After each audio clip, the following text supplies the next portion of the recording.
Today we're taking a look at the starter deck from Foundations called Path of Power. Now this is a Gruul deck that is based around a very simple strategy.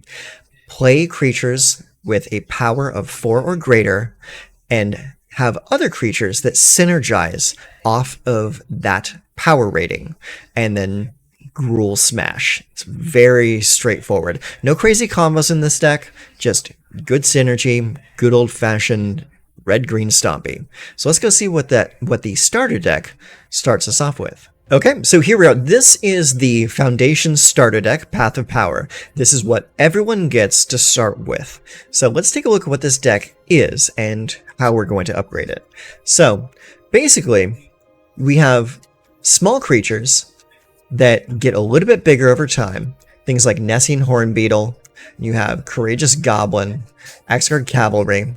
You got Giant Cindermaw, and then you start getting into the bigger creatures like Beastkin Ranger. You have Eager Snuffletrout. Then you have cards that synergize off of having 4 or more power, like Garruk's Uprising. And then you have Ash Reanimist, Halana and Elena, Skyraker Giant. So you can see the theme here is creatures that are big and creatures that are small that have a symbiotic relationship with the big creatures. So as per usual with the starter decks is there's a lot of chaff in these decks that we need to remove in order to make room for better cards. So we're going to take things out of the deck. Things like Skyraker Giant, just not good enough. Things like Axguard Cavalry, just not good enough. Scorching Dragonfire, it's cute, but wouldn't you rather run Lightning Strike over something like this? So you got the idea of what the deck is. Let's go take a look at how we want to build this deck for maximum effect. Okay, so here is my version of the deck. We are still operating off of a budget of 15 or fewer rares. And actually in this deck, I believe there's only like 12 or 13 rares. So we're even more under budget than usual. So first off, let's take a look at the 1-drops. Llanowar Elves. This is a 4 of simply because getting to 3 and 4 mana early is really important. So I want to maximize the chances that I will draw a Llanowar Elves in my opening hand. Also, we have 4 copies of Snakeskin Veil, simply because red and green has a distinct weakness to control decks. Simply because of the fact that this color pair is not the best at card advantage. It doesn't draw a whole lot of cards over the course of the game. So we wanted to shore up our game against control by running a few copies of Snakeskin Veil. So that's why that's there. Next up, Lightning Strike. The previous version of the deck ran a version of Lightning Strike that doesn't hit face. I wanted to run Lightning Strike because I like having a little bit of reach in my decks, especially decks that aren't the fastest. Mid-range decks kind of need a little bit of punching through power towards the end of the game to make sure that they can finish a game once their board gets wiped out. And Lightning Strike is a card that can serve that purpose. So I'm running 4 copies of Lightning Strike. Next up, we got Picnic Ruiner. I am running 4 of these because both sides of this card are really strong in this deck. The Stolen Goodies part, where you get to put +1 counters on up to 3 different creatures, or the creature itself being a 2/2 for only 2 mana that gets double strike once you have a creature with power 4 or greater on the table. Like, this card is really strong in this deck, so I'm running 4 of it. And another card that gets better as you get bigger creatures is Nessing Hornbeetle. I'm running 4 of these. It's a 2/2 for 2 mana, and at the beginning of combat on your turn, if you control another creature with power 4 or greater, put a +1/+1 counter on this creature. So this creature grows over time if you have big creatures out. So it's a very symbiotic card. Then we also have 3 copies of Ruby Daring Tracker. It's here for a couple of reasons. One, it's mana ramp, it's hasteful mana ramp, and it gets bigger on the attack if you have bigger creatures. And one thing that I really like about Ruby is that Ruby can come down and immediately tap for a green mana, which will give you access to Snakeskin Veil, or tapping out for another Llanowar Elves. So it's a pretty solid 2-drop. I really like it in this deck. Going into 3 drops, we have a couple copies of Spinner of Souls. This is a pretty cool card, mostly because it's a 4-power creature that only costs 3 mana, so it's under rate for its power. It has reach, so it's good against flyers, and it reads, whenever another non-token creature you control dies, you may reveal cards from the top of your library until you reveal a creature card. Put that card into your hand, and the rest on the bottom of your library in any order, or any random order. So, if you go turn 1 elves into Ruby, and you got, or even into Spinner of Souls on turn 3, Spinner of Souls is there to help you recover when your early drops get killed. And Nessian Hornbeetle, if you play Nessian on 2 into Spinner of Souls on 3, then that's an immediate 3/3 that you get to attack with the Nessian Hornbeetle, or giving the Picnic Ruiner an additional keyword in Double Strike, or giving Ruby an additional +2/+2 if she decides to attack. It's like Spinner of Souls on 3 is a really solid card. And in that same vein, we're also running 2 copies of Jolene. Not necessarily for her ability, but just because of the fact that she is a 4-power creature on turn 2. Same thing with Migla's Maze Crusher. This card is sneakily good. For only 3 mana, it's a 4/4, and it comes in with 5 oil counters on it. You can pay 1 mana and remove an oil counter to give it Vigilance and Menace until end of turn. You can remove 2 counters to give it +2/+2 till end of turn, or you can pay 3 mana and remove 3 counters to destroy an artifact or enchantment. So for only 3 mana, this card does a lot, so I really like it in this deck. Also, we're running a couple copies of Sylvan Scrying, because sometimes you just need a little bit of help. And this card is great for this deck because it feeds 2 purposes. It either helps your small guys get bigger by putting a +1/+1 counter on them, or it gives you a 3/3 raccoon if you already have a creature with power 4 or greater. So it's really solid for this deck. Next up, we have Ashroot Animist in the 4-drop slot. I chose to go with Ashroot Animist over Helana and Elena in this deck because I felt like Trample was really important to this build. Because you don't have a whole lot of creatures with Trample, you just have creatures that get really big. And so the Ashroot Animist, what it does is it's a 4/4 for 4 mana with Trample. And it says, when this creature attacks, another target creature you control gains Trample and gets +X/+X until end of turn, where X is this creature's power. So if you got this on the table and Picnic Ruiner, when we go to combat and you attack, Ashroot Animist will give Picnic Ruiner +4/+4, and the Picnic Ruiner will gain Double Strike because of the Ashroot Animist being a creature on the table with 4 or more power. So then that means this becomes a 6/6 Double Strike Trample, a really powerful creature. So Ashroot Animist got the nod for me over Helana and Elena. And last in our deck is 2 copies of Dragonhawk Fate's Tempest. And this card is pretty cool too. It's a 5/5 for 5 mana with flying, and it reads, whenever Dragonhawk enters or attacks, exile the top X cards of your library, where X is the number of creatures you control with power 4 or greater. You may play those cards until your next end step. At the beginning of your next end step, Dragonhawk deals 2 damage to each opponent for each of those cards that are still exiled. So when this card comes in, it exiles 2 cards, and for however many of those cards you don't play, it just punches your opponent in the face for 2 damage. So even if you could play the cards, you could just choose not to play them and hit your opponent for additional damage right off the top. Really cool card, and I like it a lot in this deck. As far as the mana base is untouched. We aren't doing anything with it because we typically don't do edits to the mana base with these decks.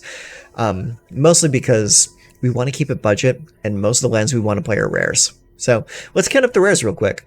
We have, where we got here? Spinner Souls. So Spinner Souls is our first rare. We got 2 of those. Then we have 2 Sylvan Scrying, that's 4. Then we have 2 Miglas, that's 6. Then 3 Ashroot Animist, that's 9. And then 2 Dragonhawks, that's 10, 11. And then we have a single Temple of Abandon in the mana base, making 12. We have 12 total rares in the deck. This deck is really budget friendly, so I think you should have no problems building this deck if you like what you see in the games today. Speaking of that, let's go play some games and see how well we do. Okay, so what do we have here? We have 2 mountains, a forest, a picnic ruiner, Migloz, the maze crusher, Ashroot animist, and a Nessian horn beetle. I'll keep it. Opponent goes first. Let's see what they play. They play a Temple of Silence. They will scry for 1. And that also lets us know that they are in white and black. Alright, they decided to keep that card up top. Perfect. Let's play Mountain and pass the turn. Play Swamp into Sanguine Siphoner. Whenever this creature attacks, each opponent loses 1 life and you gain 1 life. So we already know what kind of deck this is. So we're going to start with the Nessian horn beetle. Opponent's hovering my card. Makes me think they want to kill it. Yeah, I will just block. I'm sure he just attacked just to get the life drain. Oh, no, he's going to use a combat trick. Works for me. Play another swamp. Okay, so let's go Mountain. So what we can do here is we can either play Migloz or we can play Ruby into Picnic Ruiner, which is I think what we're going to do. So Ruby first, then Picnic Ruiner. Pass turn. And if these creatures survive, next turn we can drop Migloz or Ashroot Animist and get some power. Okay, cool. So let's play that. I'm going to attack for 1. +1 counter on the Fiendish. I'll block right there. Pretty good synergy right there. I like that. Alright, play the Mountain, and then we'll play the Ashroot Animist. And then we will attack like so.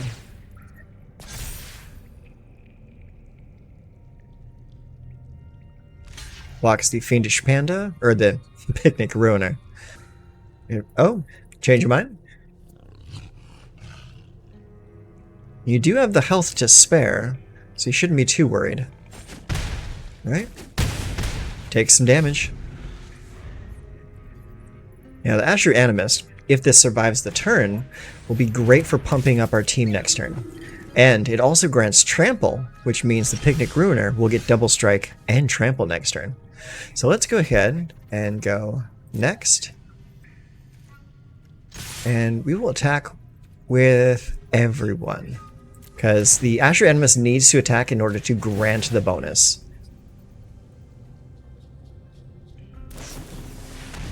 He's playing Tribute to Hunger. Okay, I will sacrifice Ruby.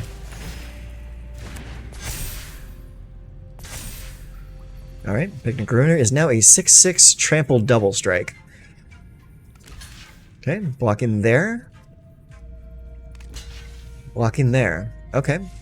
Do you not want to block with the Fiendish Panda? Yeah, we'll go like that.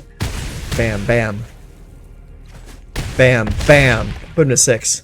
Big turn. Alright, let's go ahead and drop the Ruby. And Ruby will allow me to play Migloz as well.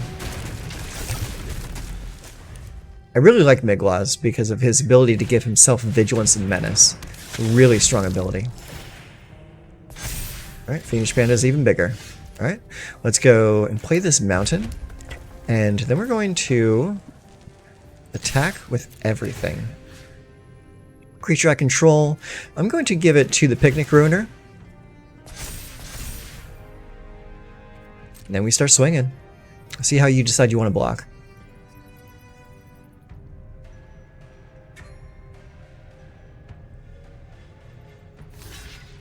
Okay, it's going to block Migloz with the Vampire Nighthawk. Totally fine. So I won't waste any of my efforts trying to save Migloz, because that creature has Death Touch. Okay, Fiendish Panda is going to block the Picnic Ruiner. And the Hinterland Sanctifier will block Ruby. Sure. Works for me. Alright, kill the panda, punch you in the face. Okay. Solves that, comes in, gains a life. Very nice. Punch, punch, punch, punch. And it's just not enough. Good game. That was pretty fun. I like that game. I wonder if they just didn't draw the right removal.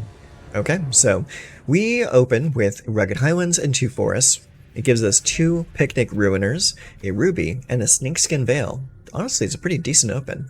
Opponent goes first and is choosing whether or not to keep their hand of 7 cards. There we go. Okay, so they did choose to keep their hand of 7 cards. I will do the same. Okay, our opponent gets to go first. They play a Temple of Abandon, so they scryed and kept the card on top. I am going to open with the Rugged Highlands because I do not have any turn 1 plays, so that's a perfect opportunity to play a tapped land. Oh, they might be on the same plan that we are. Interesting. Okay, so let's go ahead and play this forest, and I will play a Ruby. And then I will attack with the Ruby. I don't think they would want to block with the Mild-Mannered Librarian. There's this happy little guy over here. Yeah, it takes the 1. Smart play.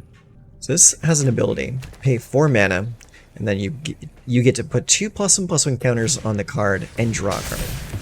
Oh, you felling blowed my guy. That's just not nice at all. Alright, take some damage. Alright, let's go ahead and play this forest, and I will play a Picnic Ruiner. And then pass the turn. We do have 1 green mana available right now, so we can use that to play Snakeskin Veil if they try to pull something like that again. Axgard Cavalry. Interesting.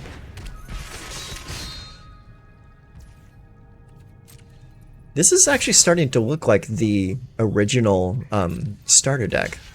Let's block the Mild-Mannered Librarian.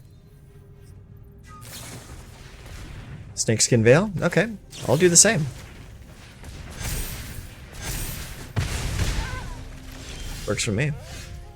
Alright, let's go ahead and play this forest. Then I'm going to play the Ashry Animist. And attack for 3.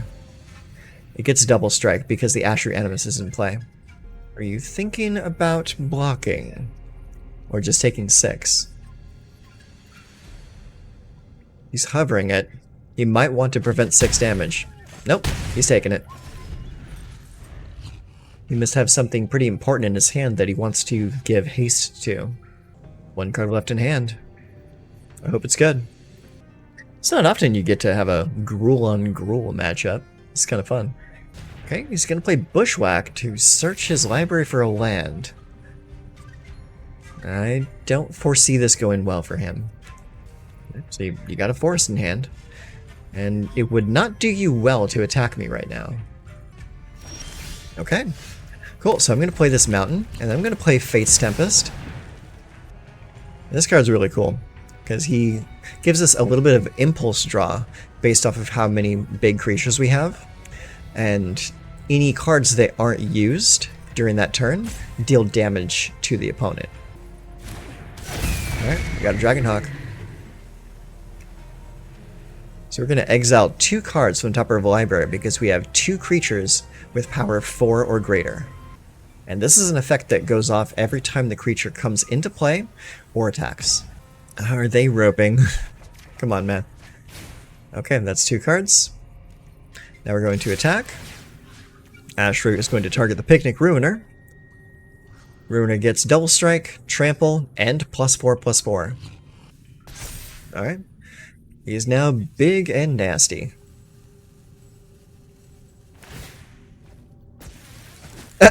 Okay, yeah, he knows the game's over. Good game, friend.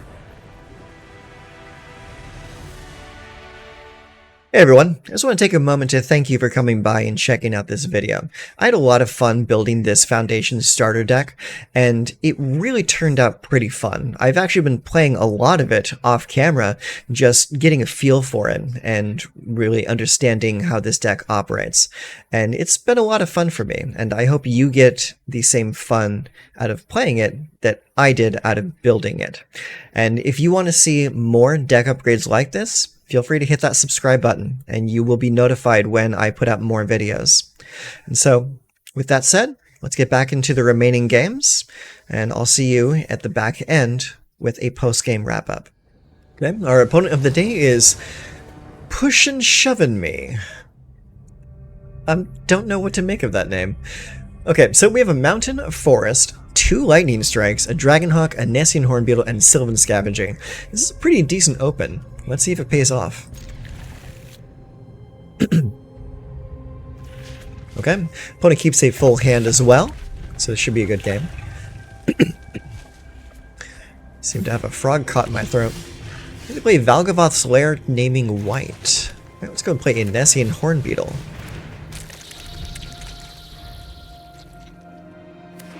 Alright, I'm going to play as an island. A very spooky island.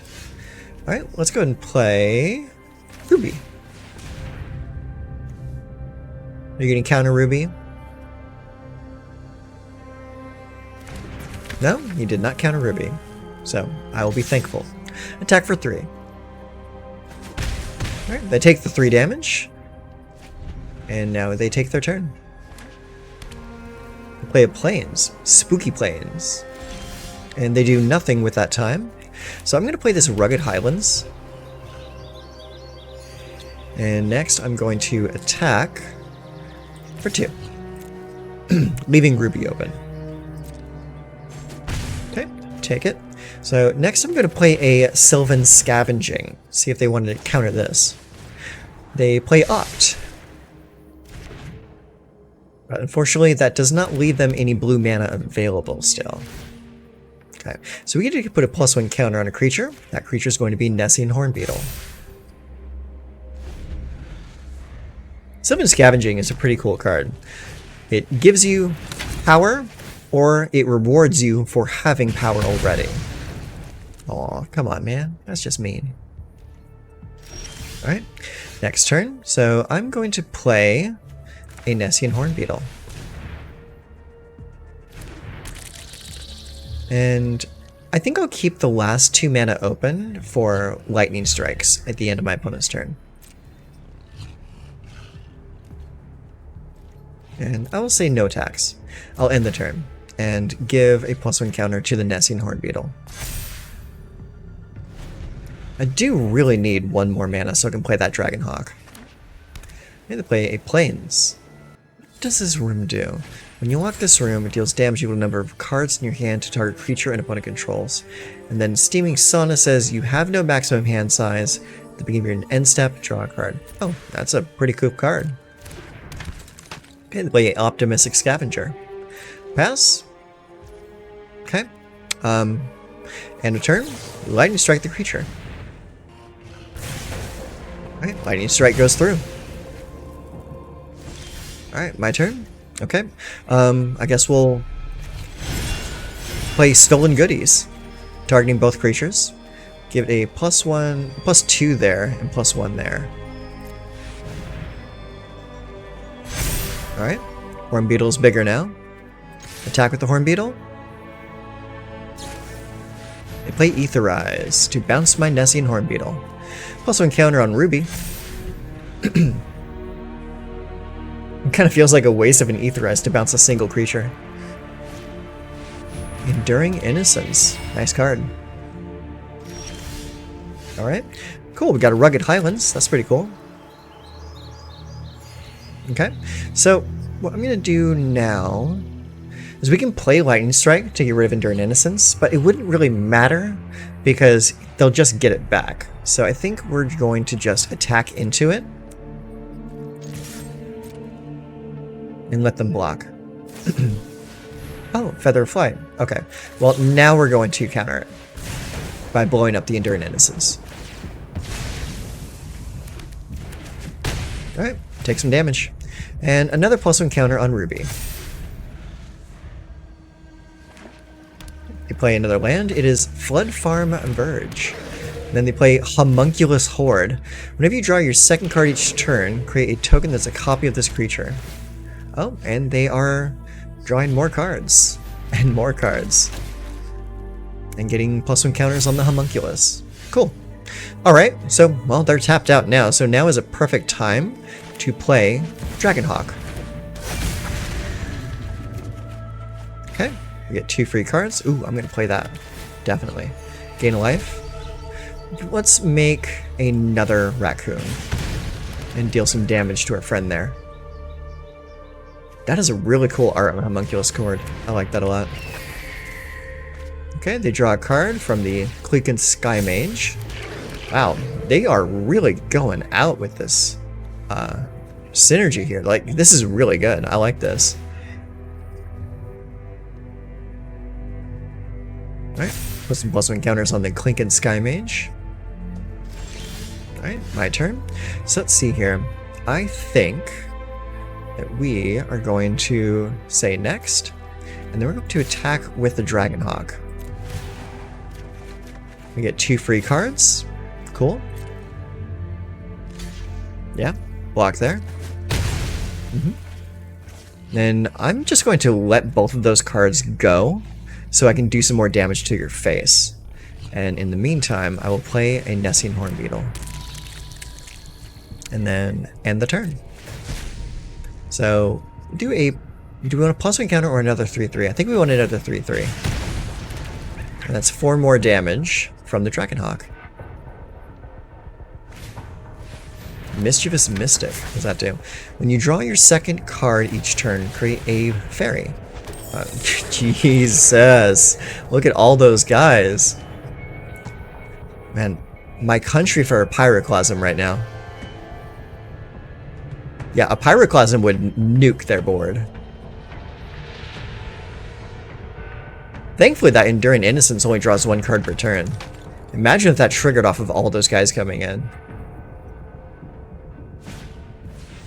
Roaring Furnace. Okay, he gets to deal 1 damage. Okay. He's throwing some +1 counters around.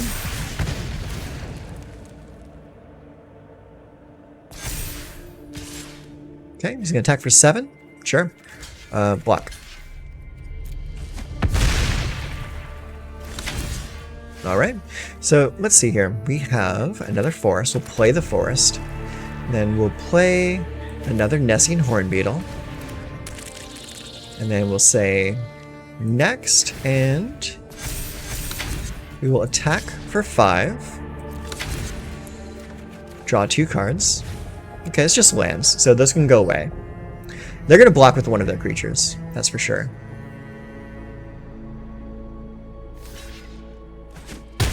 Okay. Now what I'm going to do here is I'm going to play a second Dragonhawk. Keep that one. So we can exile 2 more cards and deal a lot more damage to our opponent. +1 counter there. There we go. Full damage. GG. Hey everyone, so we are back with the post-game wrap-up, and what I will have to say about this deck is, if you want a very straightforward, low-budget, high-fun deck, then I would definitely recommend this.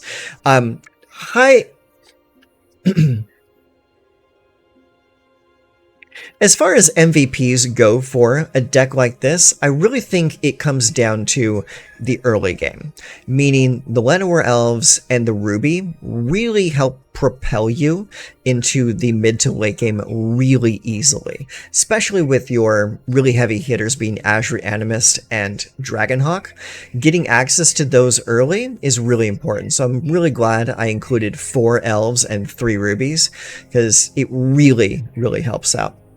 Aside from that, Picnic Ruiner is such an amazing card, and I'm really surprised that it's just an uncommon. Like, both sides of this card are fantastic. One side helps you get bigger creatures, the other card rewards you for having bigger creatures. It's just really strong. Nessian Hornbeetle is super awesome too, even for just a simple little 2-mana dork that gets bigger over time. It's a really, really cool card. Other cards that I really like and probably would want to play more of is probably Spinner of Souls. Spinner of Souls is a really solid card. For only 3 mana and all of the stuff that it does for you, I mean you could definitely do worse than a Spinner of Souls. It's a really cool card. And I really think Migloz is slept on. It's like, I have not come against an opposing Migloz in a very long time. But I'm always happy to draw it whenever I play it. It's a really solid card with a lot of cool options available to it. So definitely give Migloz a look. As far as cards that underperform, gosh, kind of none of them. Like, this deck honestly just works really well. I mean, the only non-creature spells in the deck are Snakeskin Veil, which are great for keeping your creatures alive, Lightning Strike, which is great for removal or eliminating enemies, and the Sylvan Scavenging is, I would arguably say, is probably one of the weakest cards in the deck, and despite that is even still a really solid card. Giving you bigger creatures and rewarding you for having bigger creatures is kind of the name of the deck, and this card does both of those things really well. So yeah, I would say the next thing that I would recommend doing with this deck is upgrading the mana base. I mean, simply there, like just getting a few dual lands in here, maybe adding a man land or two, like could probably take you pretty far. But yeah, that's the deck. I'm going to give you a link to the deck list in the description box down below, so you can take this deck out for a spin yourself, maybe iterate on it further yourself, make it even better than I did. So yeah, if you liked it, let me know. Drop a comment, subscribe to the channel, do the likes, do all the YouTube things, and that will help me with my further videos. So until next time, take care of yourselves.